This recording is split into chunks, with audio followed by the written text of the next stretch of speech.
सूरह असर कुरान की एक सूरह है। इस सूरह का तर्जुमा मोहम्मद आसाद, मोहम्मद अनस, ये दोनों बच्चे पेश करेंगे, तर्जुमा करेंगे सूरह असर का। माइक पे मोहम्मद आसाद, मोहम्मद अनस।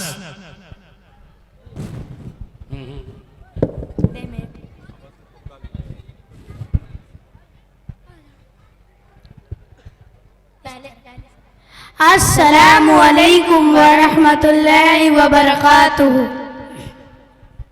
अऊज़ु बिल्लाहि मिनश शैतानिर रजीम। मैं अल्लाह से पनाह मांगता हूँ शैतान मरदूद से।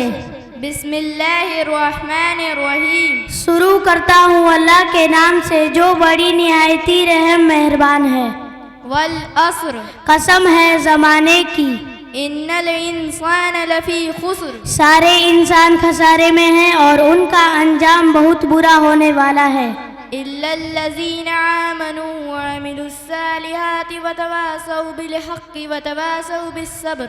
सिवा उन लोगों के जो ईमान लाए और उन्होंने नेक अमल किए और एक दूसरे की हक की तलकीन की और सब्र की तलकीन की। अस्सलामु अलैकुम व रहमतुल्लाहि व बरकातुहू। माशा अल्लाह। इसके बाद